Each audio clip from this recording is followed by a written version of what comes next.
Spoons to my honey I'll croon love's tune. Honeymoon, honeymoon, honeymoon, keep it shining in June.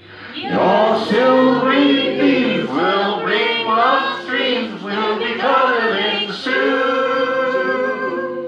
Like a silvery moon. Then all of a sudden he looks up and he sees his Ricky. He can not only hear Julie singing, he can see her singing to him.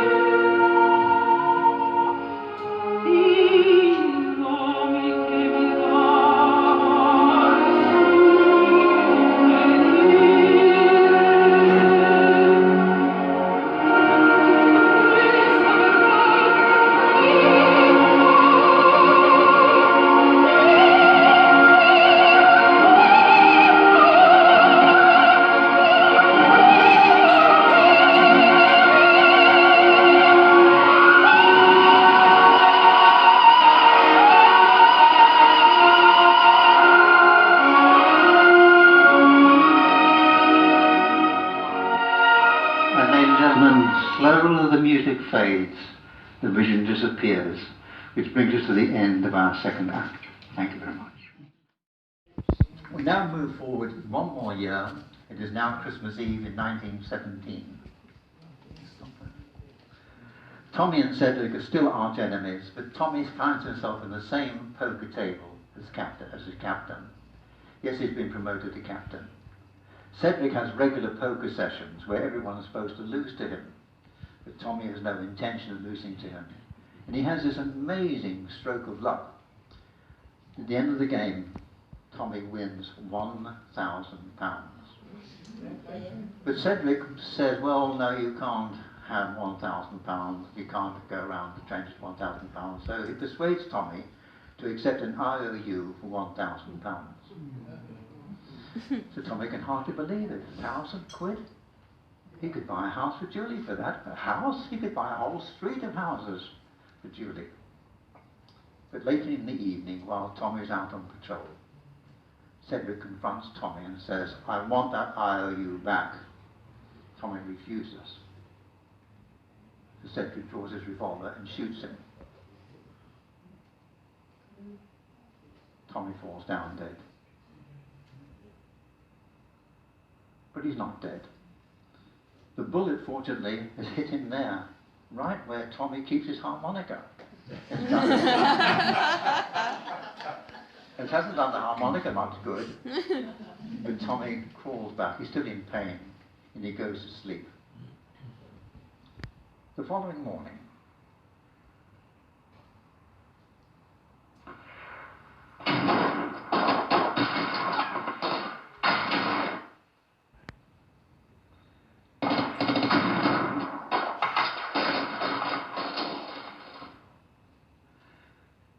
all of a sudden, the guns stop on both sides. Hello, what's going on, says Tommy. Why, man, it's Christmas. Didn't you know, man, it's Christmas? Oh, for God's sake, Tommy. Tell you what, why did you give us a tune on your harmonica? Can't. Why not, man? Well, because, look at that. Somebody put a bullet hole through it. Oh. Well, maybe you can still get a tune out of it, though. Why don't you try?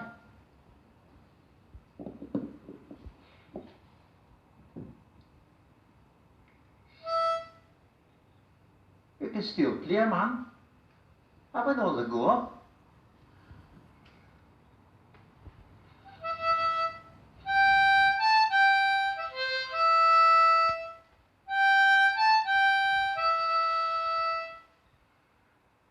Sounds all right to me. Tommy, Geordie's tone deaf anyway, he didn't have one tune from another. Have another go. But Tommy had a go.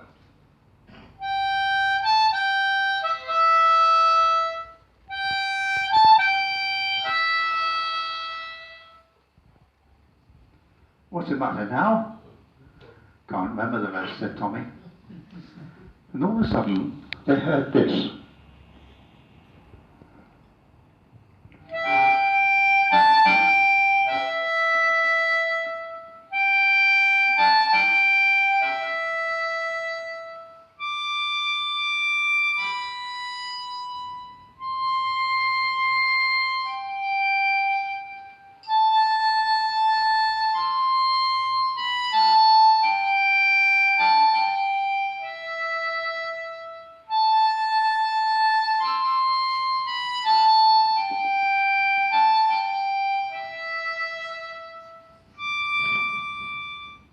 Tune was coming from the other trenches. He's pretty good, isn't he, said Geordie. Yeah, well, I don't suppose he's got a blinking great hole in his harmonica, right now. Then they heard the voice say, Tommy, come on, dear, over. Come on, go. The trenches were only a few feet apart. So Tommy crawled over towards the other trench. When he looked over his shoulder, he could see Geordie. And past him were other members as well, and they all crept over and they got to the German trenches safely. The Germans made them welcome. And pretty soon they were all shaking hands and sharing sweets and all kinds of things. And Tommy found a new friend who could also play the harmonica. So they're having a really great time.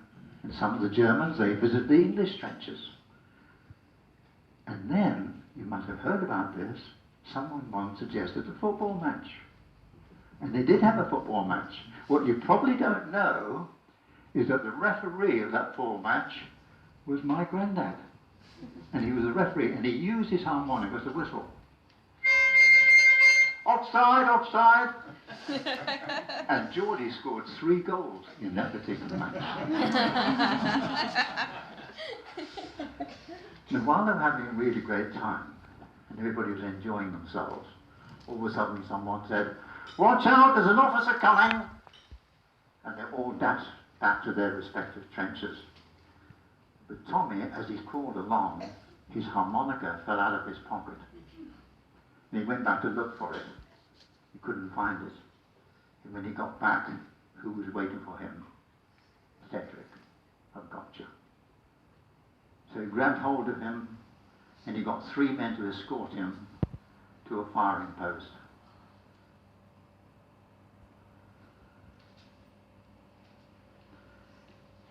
He tied Tommy to a post.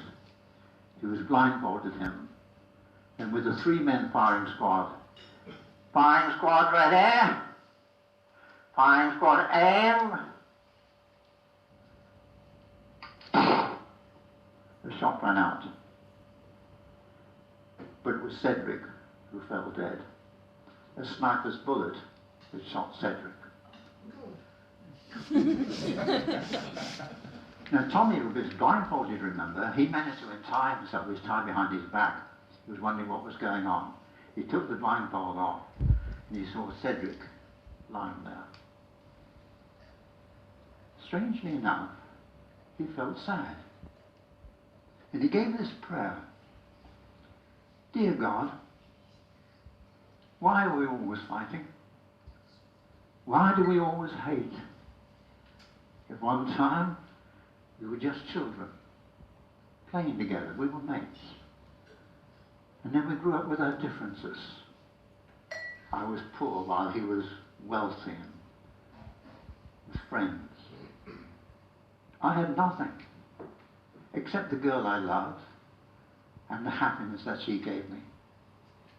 And now he's dead.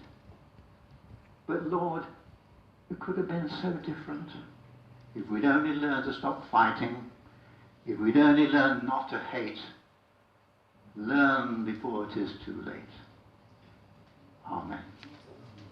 Then Tommy found his way back to the trench, and he heard the good news that his troop were just about to go home. "Come on, man. If you don't hurry, we'll miss the lorry," said Geordie. So Tommy said, "Well, I'll just pack up my kit." So he went to get his kit. And as he heard, "Tommy!" a voice from the trench. "Tommy!" "Yes, Hans?" I have a little present for you. Ein Geschenk. I'm throwing it over. So he threw it over. It didn't quite make the trench. And Tommy looked over. He went to grab for it.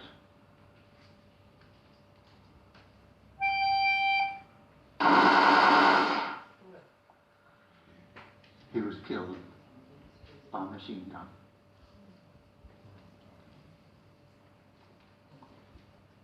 Now, years later, I went back to the very spot on Christmas Eve, and I told the guy this story. He believed me. He said, you know, that would explain it. I said, explain what? He said, well, do you know, he said, all about this time of Christmas Eve, we hear something strange. It should happen just about now. And this is what I heard.